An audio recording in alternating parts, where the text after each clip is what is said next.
In the late 80s, Nintendo was on top of the world. The Nintendo Entertainment System, released in Japan in 1983 as the Famicom, and in North America in 1985, was selling as fast as it could be manufactured.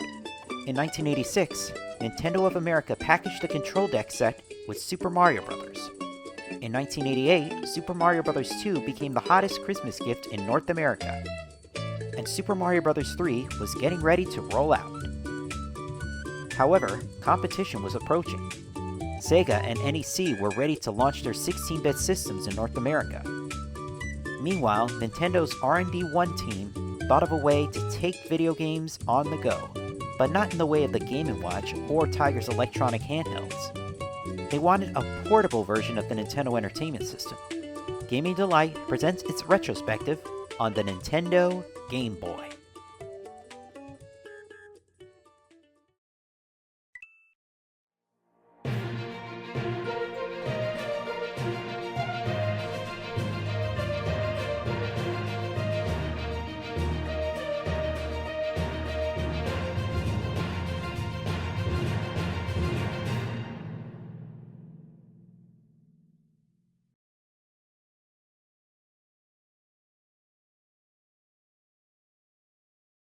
It's hard to believe that despite competition with superior power, the Game Boy was dominant. Why? Because it was inexpensive and had superior software. To better understand the Game Boy, we first have to look into the system's creator, Gunpei Yokoi. He was first hired by Nintendo in 1965 to maintain assembly line machines for Nintendo's Hanafuda playing cards. In 1966, his boss, Nintendo President Hiroshi Yamauchi, took notice of a toy. It was an extending arm that Yokoi built during his spare time. Yamauchi ordered Yokoi to have this built as a retail product by the holiday season, to which the engineer agreed. His extending arm soon became known as the Ultra Hand, and it became a commercial success, selling over 1 million units. Pretty soon, Yokoi came out with other cool toys, including the Love Tester, the Ultra Machine, and the Nintendo Beam Gun toys. Yokoi was well known for his lateral thinking with withered technology philosophy, finding new ways to use old, inexpensive components. That's exactly the case with many of his creations.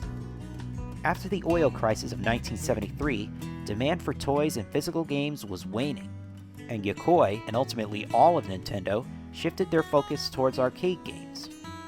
Their laser clay shooting system debuted in 1973 to critical acclaim, but the oil crisis caused the success to fade away and Nintendo to lose 5 million yen.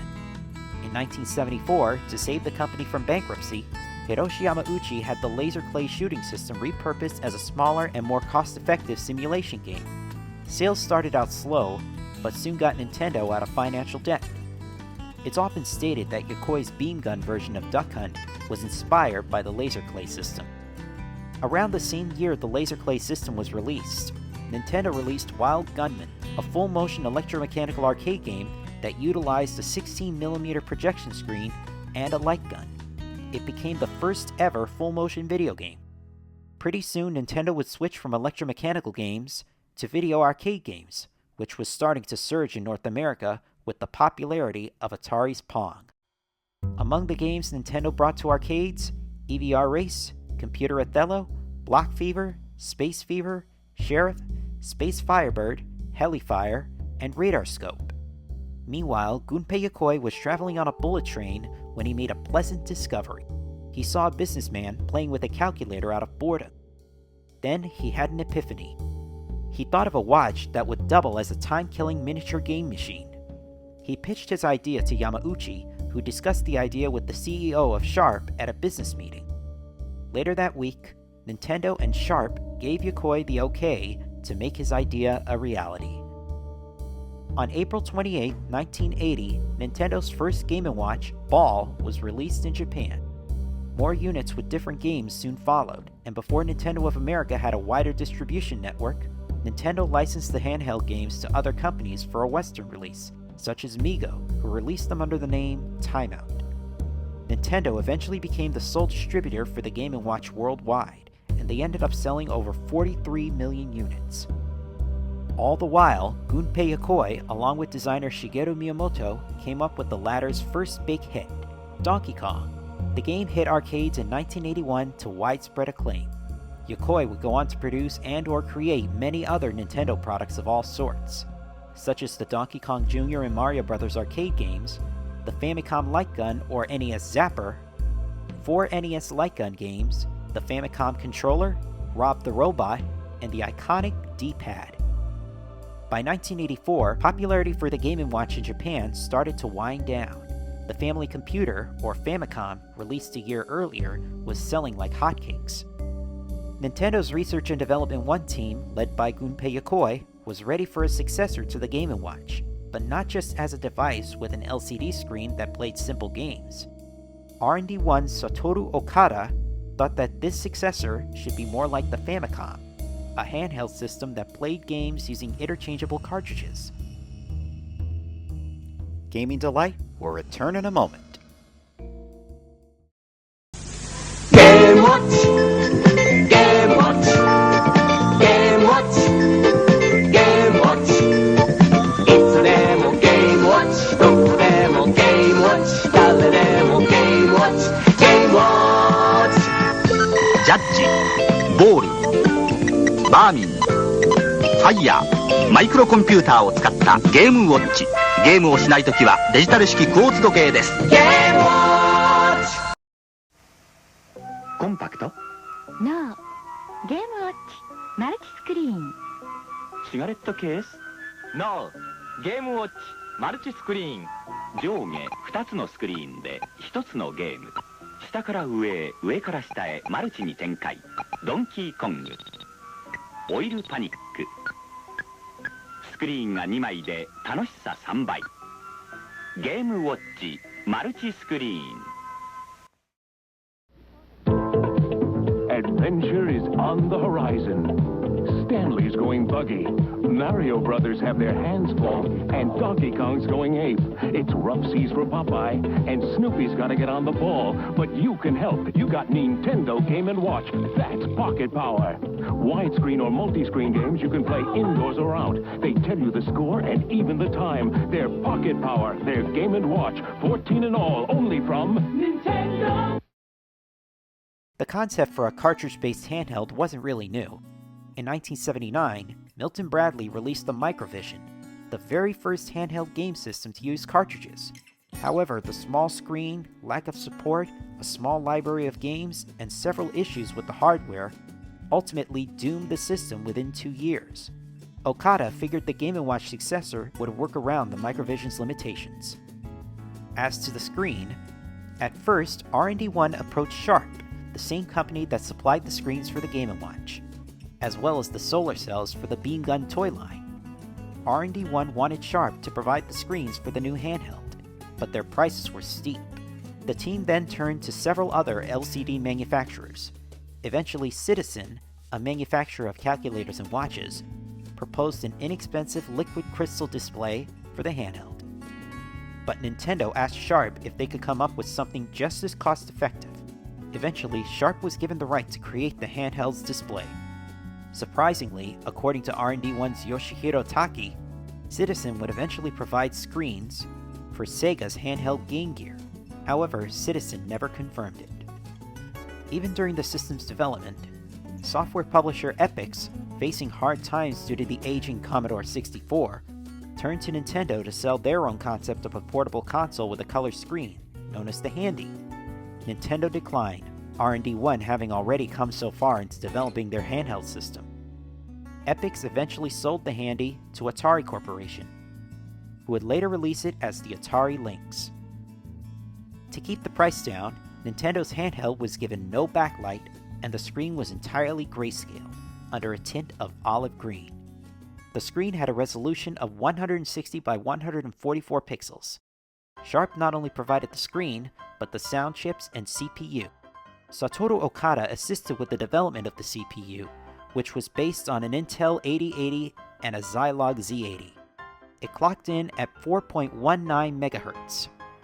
Sharp had the assistance of Nintendo composer Hirokazu Tanaka when they worked on the sound chip. The system had a single speaker, but could output stereo via a headphone jack on the bottom.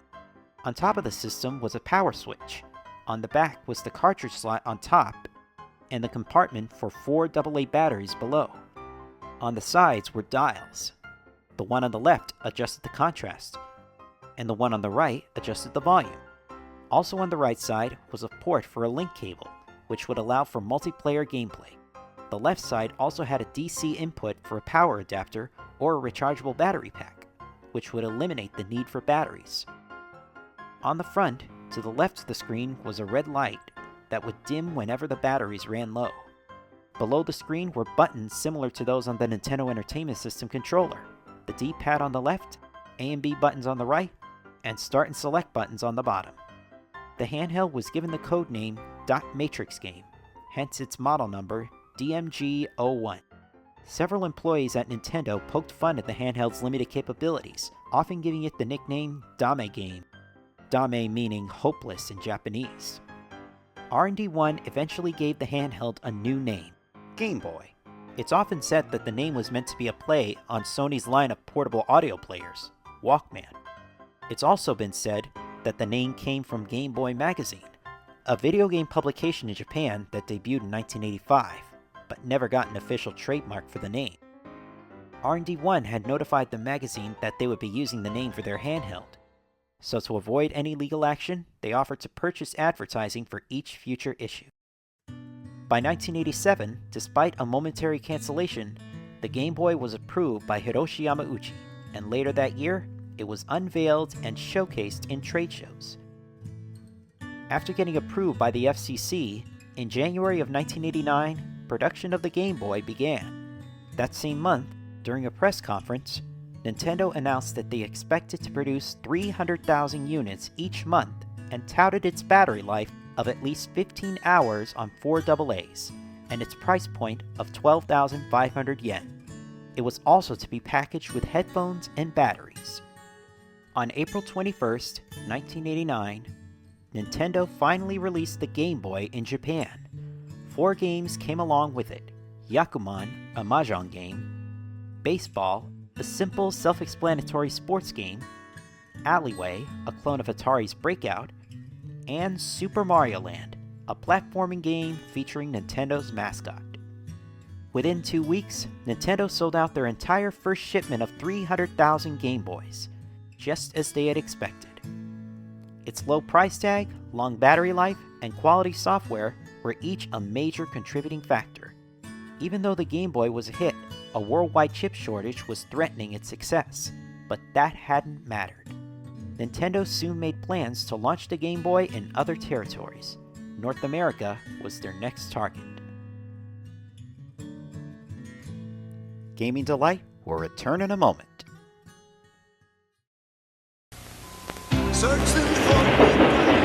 初めて一緒に街を出た。新開発モノトーン液晶画面、カートリッジ交換でいろんなゲームが楽しめる。そしてステレオ効果サウンド。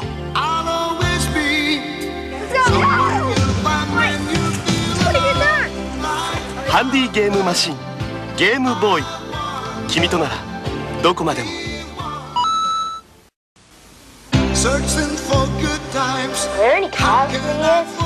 ゲームボーイ専用ソフトスーパーマリオランド。対戦型ベースボール。ケーブルをつなぐとファミコンでは味わえなかった面白さ。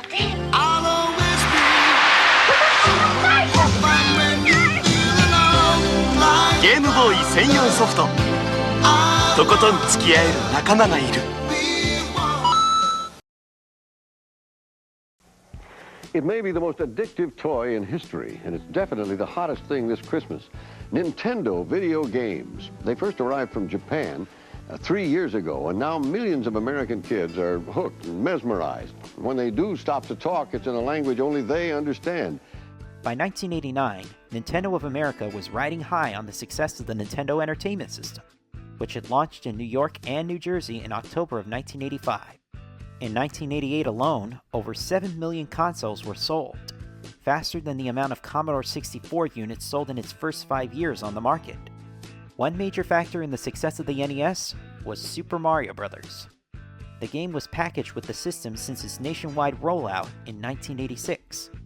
Nintendo would eventually release new bundles at fair price points. Their most recent was the Power Set, which included a cartridge containing Super Mario Bros., Duck Hunt, and World Class Track Meet, along with the NES Zapper and Power Pad. But competition was on its way. Sega's 16-bit Mega Drive would be approaching North American store shelves as the Sega Genesis, and NEC's PC Engine would follow suit as the TurboGrafx 16.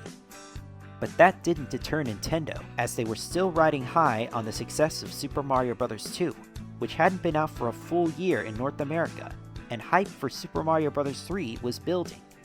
It was already planned for a release on the PlayChoice 10 arcade cabinet. There were also plans for a feature film that would further add to the hype. Meanwhile, Nintendo of America president Minoru Arakawa was preparing the company for the North American release of the Game Boy. Unlike in Japan, consoles in North America were traditionally launched with a bundled game. Initially, Super Mario Land was considered, but Bulletproof Software founder Hank Rogers stepped in. His company had recently acquired the handheld rights for a popular puzzle game, Tetris, after numerous meetings and negotiations. He then licensed the handheld rights to Nintendo. Rogers convinced Arakawa to bundle the Game Boy with Tetris. Rogers recalled, "I said, Mr. Arakawa, you need to include Tetris with every Game Boy." And he said, "Why should I include Tetris when I have Mario?" And I said, "If you want little boys to buy your Game Boy, pack in Mario. But if you want everyone to buy your Game Boy, pack in Tetris, because everybody plays Tetris, young, old, male, female. And then you can still sell Mario afterwards and make more money." Arakawa agreed, and Tetris soon became the Game Boy's pack-in title. On July 31st, 1989, Nintendo officially released the Game Boy in North America, retailing for $89.99. The package included the Game Boy, 4 AA batteries, a link cable, stereo headphones, and Tetris. 40,000 units were sold on the first day alone. While the Game Boy was criticized for its black and white display, it received high praise for its low price point, long battery life, and compelling software. Nobody, including me, thought that the Game Boy would take off like it did. Game Boy is the most perfect example in the industry that you can't be sure about anything. And any time that somebody shows me something I have doubts about, I remind myself that I had doubts about Game Boy, too. Don Thomas, Atari Corporation. Gaming Delight will return in a moment. They said it wasn't humanly possible. But now you can have all the power and excitement of Nintendo right in the palm of your hand. Introducing Game Boy. It's portable, it's in stereo, and its games are interchangeable. Plus, Game Boy comes with the outrageous new game, Tetris. And for head-to-head competition, use the revolutionary video link and blow your opponent away. Game Boy, only from Nintendo. Now you're playing with power, portable power.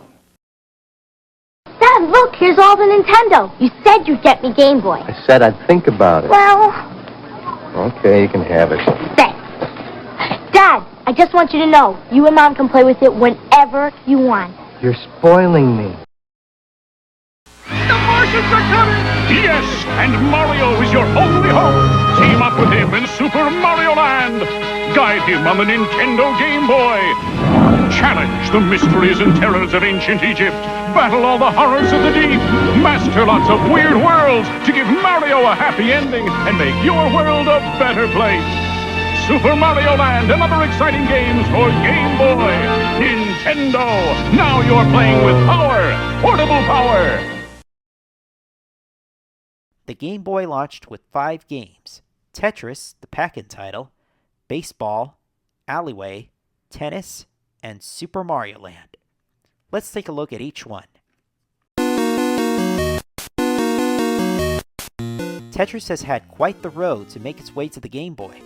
The original game was created in 1985 by Alexei Pajitnov, a computer engineer working for the Computing Center at the Academy of Sciences, later known as the Dornitsyn Computing Center. Pajitnov, along with fellow researchers Vadim Gerasimov and Dmitry Pavlovsky, would later work on a two-player PC version of Tetris.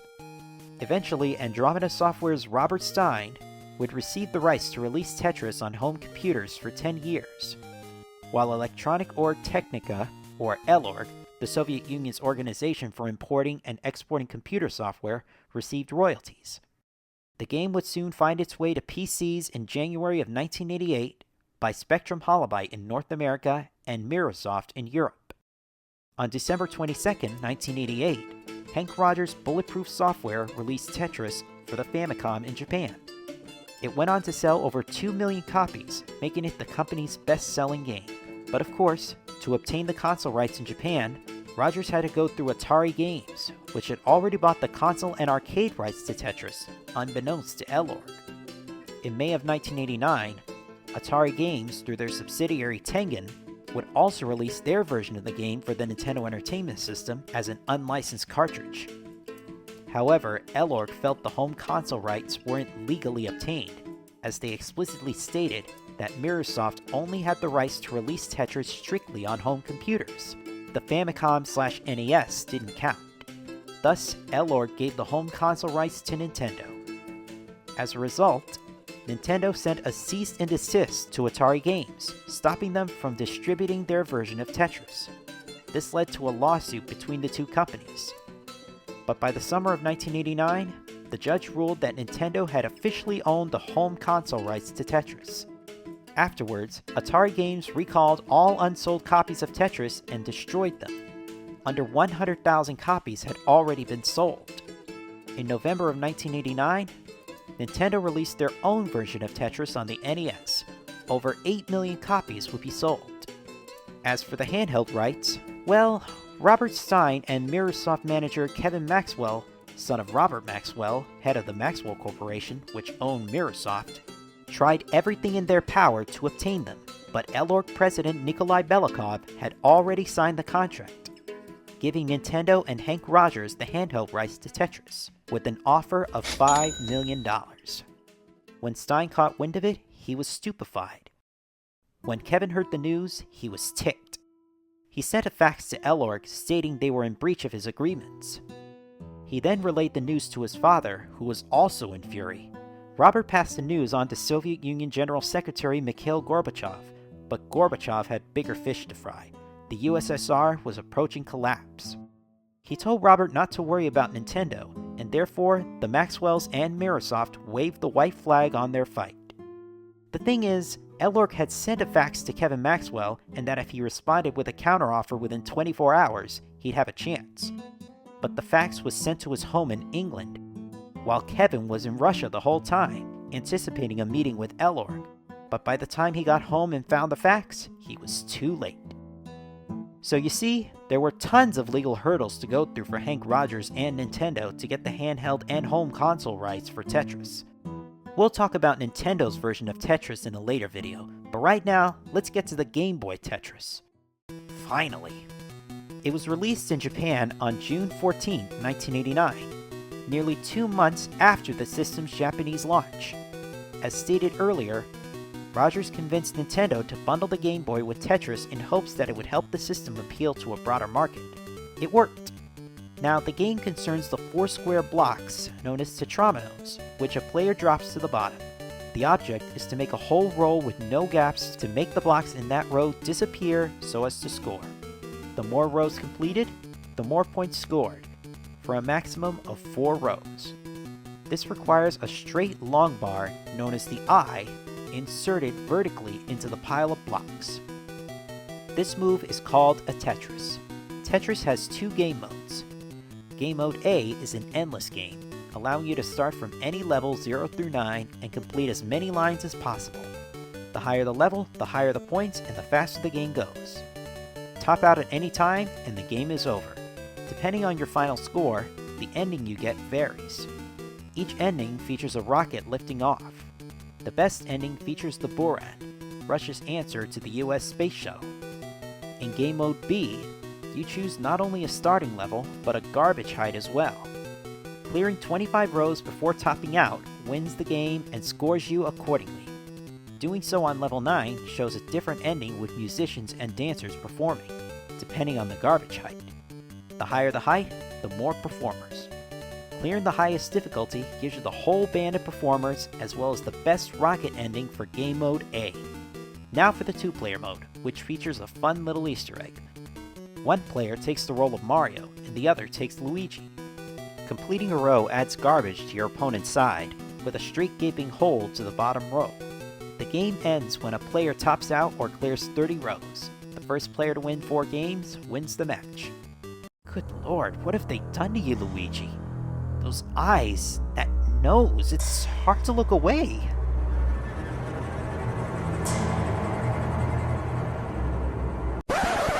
Anyway, Tetris wound up selling over 35 million copies for the Game Boy, making it the system's best-selling game. Hank Rogers was right about Tetris making the Game Boy appeal to everyone. As for me, I consider Game Boy Tetris to be my all-time favorite Game Boy game. I've always loved stacking up the tetrominos and the cool music playing in the background. I prefer Type B. It's the most catchy. This music cue actually carries over to several other Tetris games, including Nintendo's version on the NES. Tetris, to me, has been a highly addictive game. I play it endlessly these days, no matter what system I'm playing it on.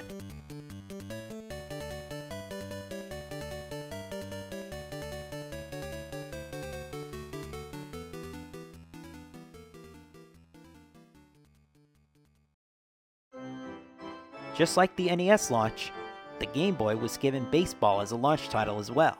There's not much to talk about, it's simply an 8-bit baseball game.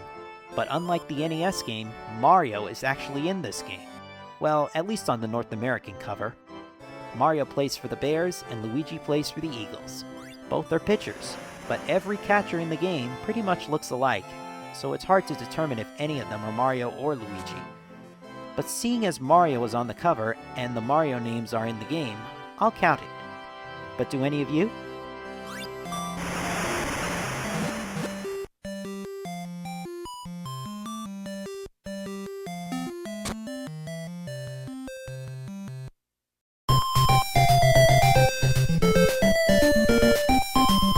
Tennis, another NES launch title making its way to the Game Boy's launch lineup. Now, of course, the gameplay is the same, and Mario is the official again, only this time he looks more like himself.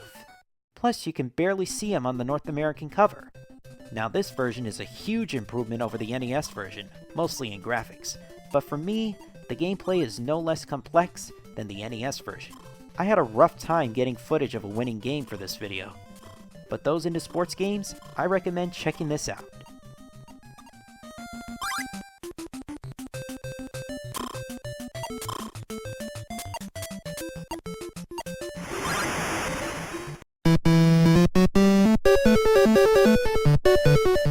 Next is Alleyway, released exclusively for the Game Boy. Oh, and look at the cover inside the ship. Mario's on board. And you can actually play as him in the game. Yes, folks, all 5 North American launch titles for the Game Boy had Mario in them in some way. Heck, he even has a block screen with a brick formation in his likeness.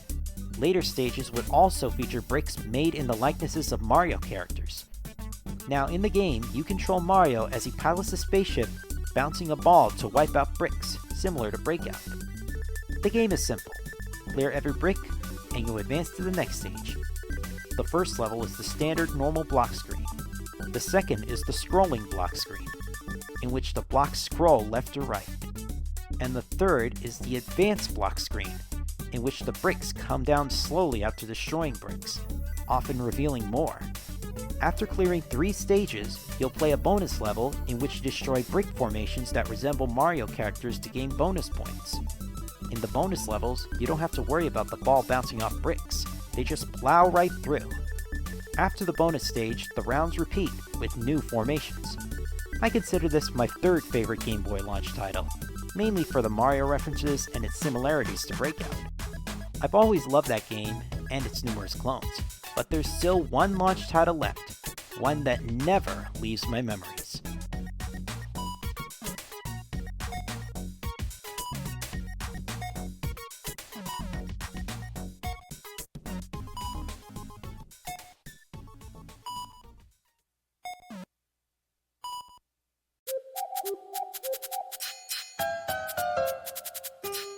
Like with my NES video, we end the launch lineup with a Mario game, Super Mario Land.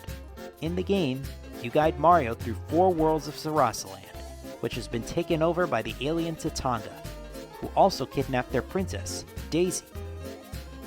Each world has 3 stages, in which you take on enemies who resemble those in the Mario universe. Among them, you got the Chibi-Bo, or Goombo, Sarasaland's Goomba, Nokobone, or Bombshell Koopas, resembling Koopa Troopas, Bullet Biffs, Sarasaland's Bullet Bills, and Pakun Flowers, Piranha Plant lookalikes. The boss enemies bear no resemblance to Bowser nor any other boss present in the original 8-bit Mario games on the NES. You have the Sphinx-like King Totometsu in Birabuto Kingdom, the Seahorse-like Dragon Zamasu in Buddha Kingdom, the Moai-based Hioihoi in Eastern Kingdom, and in Chai Kingdom, there's Byokenton, a coward who hides behind a cloud. After beating Byokenton, you take on Tatanga and his war robot Pagosu. Shoot him as much as you can while avoiding projectiles. Once Tatanga is hit 25 times, the Pagosu explodes and Princess Daisy is saved. As with the original Super Mario Bros., after you beat a game, you unlock a more difficult mode with a few extra enemies scattered through each level.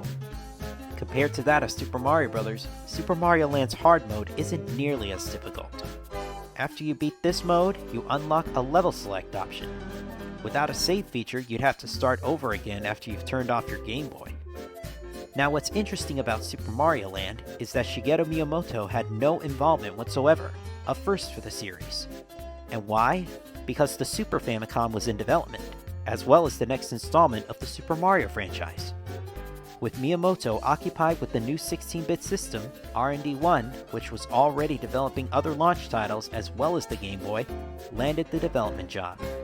Gunpei Yokoi was given producer duties, with Satoru Okada directing. Music and sound effects were programmed by Hirokazu Tanaka, the same composer and sound engineer involved in numerous Nintendo projects, including Mario Bros., Donkey Kong 3, and Wrecking Crew. Thanks to the Game Boy's headphone jack, Super Mario Land was also the first game in the Mario franchise to utilize stereo sound, as the original games for the NES and Famicom only supported mono sound.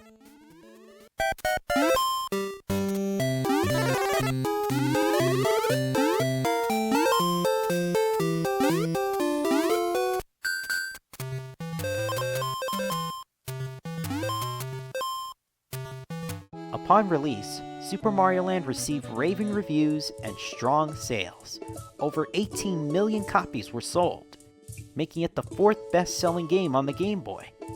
It was so successful that R&D1 would release sequels for the Game Boy, but that can be covered in a later video.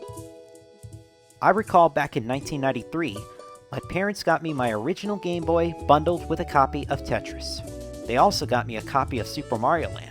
I've always loved playing on the go, sharing some games with relatives. I knew there were sequels to Super Mario Land available, but my main focus was the first game, as well as Tetris. Other Game Boy games came and went, but Super Mario Land would stay with me all these years, along with Tetris.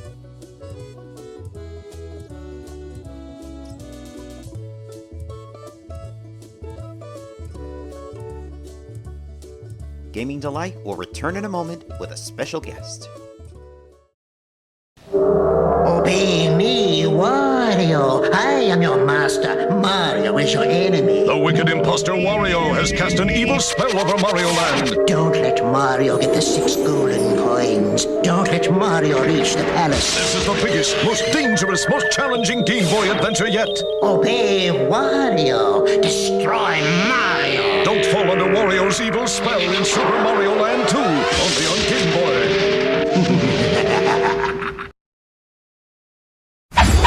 You're getting very greedy. You are me, Wario. You're very handsome. You have amazing powers. Plunder and pillage pirates' treasure. Bag a bazillion coins. Buy me a castle bigger than Mario's. Repeat after me. I'm the bad guy in Wario Land, Super Mario Land 3, where being bad is good and greed is good. Come and get it on Game Boy, greedy. ねえねえ、私のポケットモンスターと勝負しない？あんただーれ？あーモンスター全部で150種類。通信ケーブルでモンスター取り替えっこ。スーパーゲームボーイならカラーで綺麗。仲間が増えるロールプレイング。ポケットモンスター。赤を買うか緑を買うかちょっと違うよ。Hey, little buddy, wanna ride? Pikachu! Whatever. Here we go.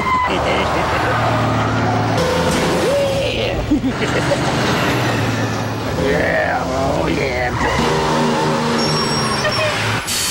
I'll be right back.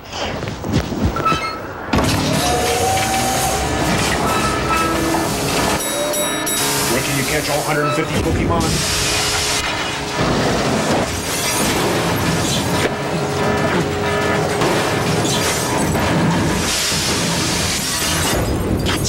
On your Game Boy, that's where. Pokemon for Game Boy is here. With both packs, you can catch them all. Hey there, Try from My Life in Gaming here. So, my memory of when I first got the Game Boy is a bit fuzzy. I have a faint image in my head of the day, and I know I got it with Tetris included and Super Mario Land separately. Most likely, I'd say it was for my 7th birthday, but possibly my 8th. Or maybe I got it for some other reason and it wasn't a birthday at all, but it was definitely between 1990 and 1991. Some of my best earliest memories of the Game Boy are playing with my neighbor 2 houses down, whose parents wouldn't let him have home consoles, but they were okay with handheld systems. And I think that was pretty common, and may still be common today with things like the Switch.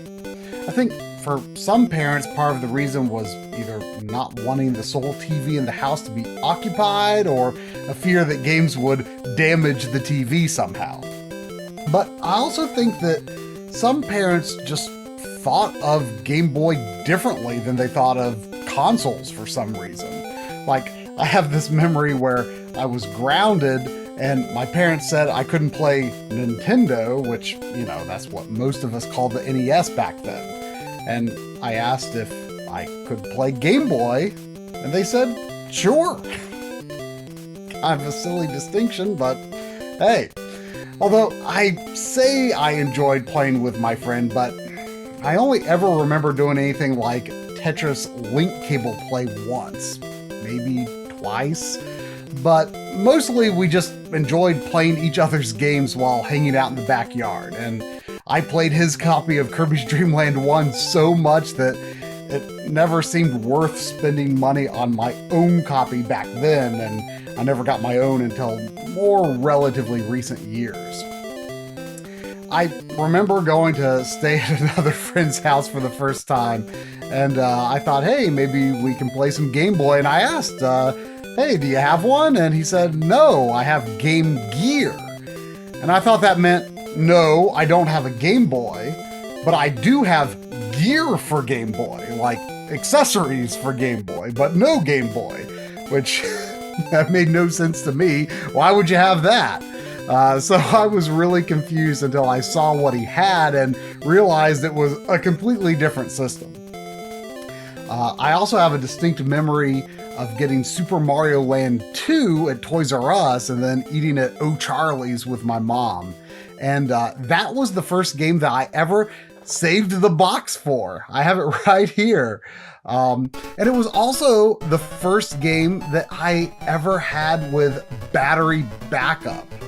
My cousin had games like Zelda and Dragon Warrior on the NES, but I didn't really like games like that yet. So yeah, people are usually kind of surprised that my first real hands-on experience with that was on the Game Boy and not the NES. So as the years went on and I moved another time, met new friends, and played Game Boy and other games with them, over time, probably my top 3 games for the system, during that time period at least, became Link's Awakening and Donkey Kong 94, tied for the first spot, I'd say, followed by Wario Land. I played through all of those a bunch of times.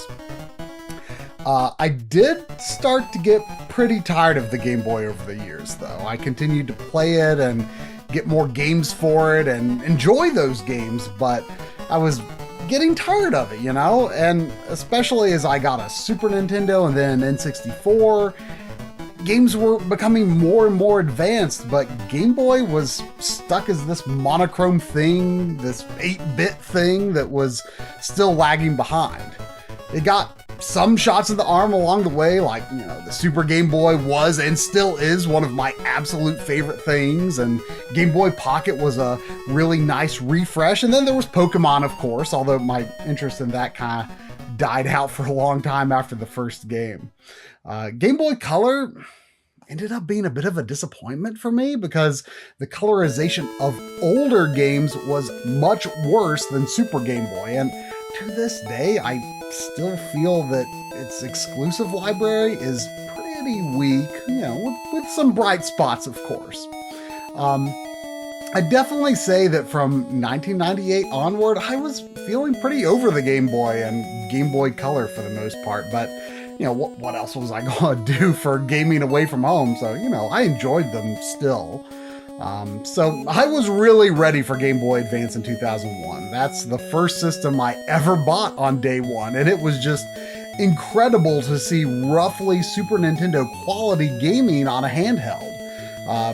You know, as tired as I was of Game Boy back then, now I'd say that the period from 1989 to 1998 has over time become my favorite period of the whole Game Boy brand, you know, the gray cart era, you might call it. So early Game Boy games, the whole Super Game Boy era, I absolutely love that stuff.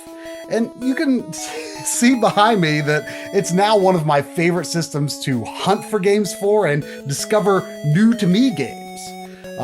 Even though I usually play them on the TV through various methods these days rather than, you know, on a handheld, there is a distinctive character to the look, sound, and feel of great Game Boy games that has a charm and quality all of its own. It took so much skill to make great art with the limitations and shades and color, and to design great games for so little resolution. And, you know, when it all comes together, I love it. So yeah, the original Game Boy and I have, you know, we've had our ups and downs over the years, but that's a familiar pattern across gaming history, right? The thing that's old and in need of a replacement becomes uninteresting. And then years later, you can have renewed perspective on it. I like to say that it's not just nostalgia. It's more about discovering more things of the past, learning more things about the past than, you know, you had the ability to do back in the day, access to more games. It's about how clever developers were at overcoming limitations and appreciating their solutions. And, you know, so few platforms have ever done so much with so little as the Game Boy. And that is why I love it even more today than I ever have before. Thanks, Try. That was quite a story. Anyway, the Game Boy would continue to sell like hotcakes over the years. More and more hit games would soon hit store shelves and further increase sales. But what's a Nintendo console without competition? In September of 1989, not long after the Game Boy hit store shelves, Atari Corporation released the Atari Lynx, a handheld with a backlit screen that displayed in full colors. It retailed for $180, twice the price of the Game Boy Tetris bundle. It only ended up selling over 2 million units. In October of 1990, Sega released the Game Gear in Japan. It soon made its way to North American stores in April of 1991, with a launch price of $150. Like the Lynx, it too had a color backlit screen. But unlike the Lynx, it managed to sell 10 million units. It was as close as any company could get in competing with the Game Boy, and yet the Game Gear still came up short. In December of 1990, NEC released the PC Engine GT, aka the Turbo Express Handheld Entertainment System, a portable version of their PC Engine / TurboGrafx 16. It retailed for $250, making it the most expensive handheld in the market at the time. only 1.5 million units were sold. Why did these Game Boy competitors fail? 3 reasons. 1. Low third-party support. Most of the best games for the Game Gear and Lynx were made by their respective manufacturers. The Turbo Express never had exclusive games. 2. High price tags. The Game Boy Tetris package retailed for $90. A standalone package would later arrive at a $50 price tag. The Game Gear and Lynx were both more expensive. Pricing a handheld at the price of an average home console was enough to turn off consumers. 3. Low battery life. With no color or backlight, Nintendo kept the price of the Game Boy no higher than $90, and it could last up to 30 hours on 4 AA batteries. The Game Gear could only last up to 5 hours on 6 AA's, and the Lynx, 5 hours for the original model, or 6 for the second model, both on 6 AA's. The Turbo Express was much worse, 3 hours on 6 AA batteries. But gamers wondered, how would we play Game Boy games on our TV sets? Well, in 1994, with the help of Hori, Nintendo released the Super Game Boy, a peripheral that connects to the Super Famicom/Super Nintendo to allow gamers to play their Game Boy games on TV in full color. Gamers would choose their own color combinations, their own borders, and some games that took advantage of the Super Game Boy would also see a release, including Donkey Kong. In 1998, Nintendo released a second model exclusive to Japan, the Super Game Boy 2. It included more borders, a fixed clock speed, and a port for a link cable or the Game Boy printer. Over time, the Game Boy itself would receive numerous models. In 1995, Nintendo launched a campaign known as Play It Loud. With it came new Game Boys in various colors. In 1996, Gunpei Yokoi decided to make one last system before moving on to form his own company. But it wasn't a new system. Instead, it was an old system with a new design, the Game Boy Pocket. It was a smaller version of the Game Boy with a smaller link cable port, thereby requiring an adapter to link with the original. It also utilized only 2 AAA batteries instead of 4 AA's. The display was now completely black and white instead of having a green tint. After the Game Boy Pocket's release, Yokoi left Nintendo to form Koto Laboratory, a manufacturing company that helped develop the Bandai WonderSwan handheld, another potential competitor to the Game Boy. But Yokoi wouldn't be around to see the new system's release. On October 4th, 1997, Gunpei Yokoi passed away in a car crash. He was 56. The Game Boy would soon see 2 more redesigns in 1998. The first was the Game Boy Light, a backlit Game Boy that was only released in Japan. It lasted for 12 hours on 2 AA batteries with the backlight. Take that, Game Gear! Later in 1998, Nintendo released the Game Boy Color, a Game Boy with a color screen. Upon boot up, non-color games could be played with any color combinations using the buttons on the system. It had a 10-hour battery life on 2 AA batteries. Among its library of over 500 games, around 30% of them were still compatible with the original Game Boy. They came in black cases. Game Boy Color exclusive games were made in clear cases. Overall, by 2003, the year the system was discontinued, Nintendo managed to sell over 118 million units of the Game Boy and Game Boy Color combined, making it the 4th best-selling video game console of all time. It sold more than the PlayStation 4. Gunpei Yokoi's philosophy of lateral thinking with withered technology really helped the Game Boy sell so well. But then again, so did the Super Mario Land series, as well as Tetris and, of course, the Pokemon series. In the mid-90s, the Game Boy was in a bit of a lull, despite a few cool new games coming out to keep it selling.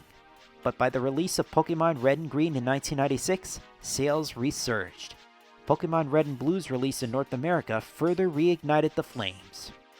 In 2001, Nintendo would release a successor to the Game Boy, the Game Boy Advance, which deserves a retrospective all on its own.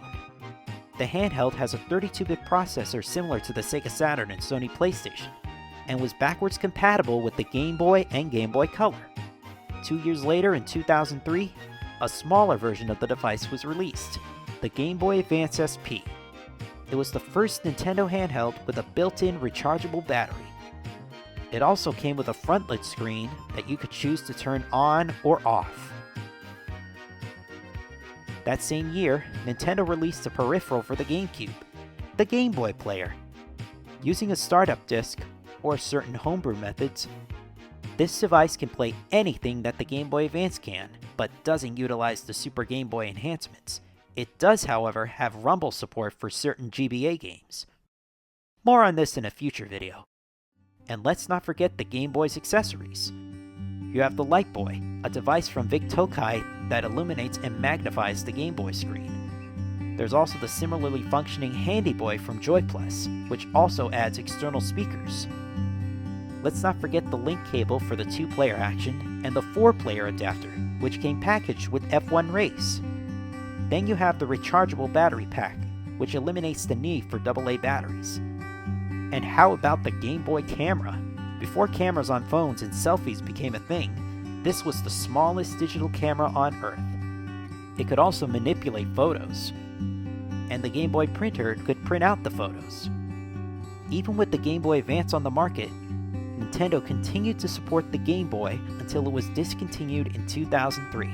The last original Game Boy game released in North America and Europe was Pokemon Yellow in 1999, and the last in Japan compatible with the original Game Boy was a Japan-exclusive one-piece game. Even after its discontinuation, the Game Boy's legacy lives on today. The system made appearances in numerous TV shows and movies. It was shown in an opening scene in Space Jam 2: A New Legacy, when a young LeBron James was given an original Game Boy by a friend whose father gave him a Game Boy Color. In High School DxD, in one of Issei's childhood photos, he and his friend Irina are seen with their Game Boys. And in a behind-the-scenes photo for the 1993 Super Mario Bros. Movie, Bob Hoskins and John Leguizamo are playing Game Boys as well. You can see this in issue 48 of Nintendo Power. One notable Game Boy owner was Apple co-founder Steve Wozniak, who designed Breakout for Atari and the Apple II PC for Apple. Woz submitted numerous high scores in Tetris to Nintendo Power, some of which he had to use an alias, Evats Kainzow, his real name in reverse. Woz even donated Game Boys to George H.W. Bush and Mikhail Gorbachev. He also got a rare Astro Boy version of the Game Boy Light. Pretty cool. For a long while, in the Nintendo store in New York, there was a certain Game Boy on display, which was heavily damaged in Operation Desert Storm during the Gulf War. Surprisingly, the internals weren't damaged, so it still works. Today, the Gulf War Game Boy is no longer on display at the store. It's currently at Nintendo's headquarters for safekeeping. Nintendo hasn't forgotten about the Game Boy either, and why would they? They released a variety of Game Boy and Game Boy Color games on the 3DS Virtual Console and the Nintendo Switch Online service. Neither utilized any Super Game Boy enhancements though, but even some Game Boy games saw re-releases in numerous other methods. Today the Game Boy, many of its redesigns, and most games are inexpensive for collectors to pick up. Modders can also upgrade the system to have a backlight and a better screen. There are even clones on the market, such as the Analog Pocket. It plays the entire Game Boy, Game Boy Color, and Game Boy Advance game library out of the box. Gaming Delight will wrap up in a moment. Hey kid! Hey kid! Where's my lunch money? Come on! Come on! Come on!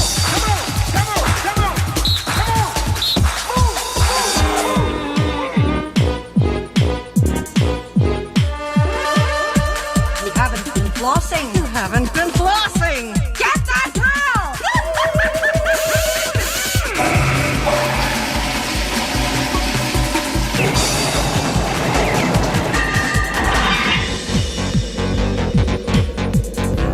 You haven't been flossing!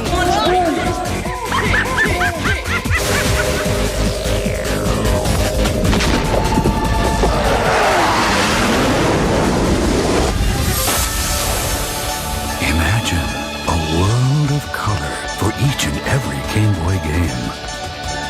New Game Boy Color. Escape to color.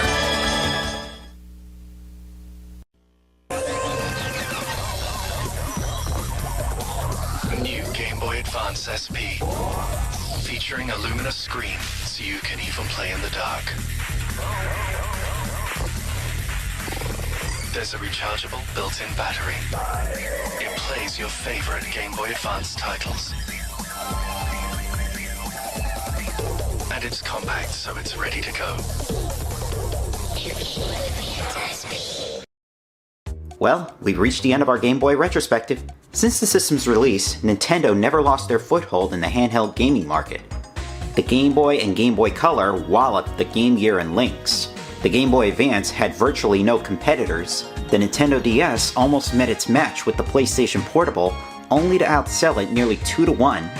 And the PlayStation Vita never stood a chance against the Nintendo 3DS. Nowadays, it seems as though neither Sony nor Microsoft will ever break into the handheld gaming market again anytime soon.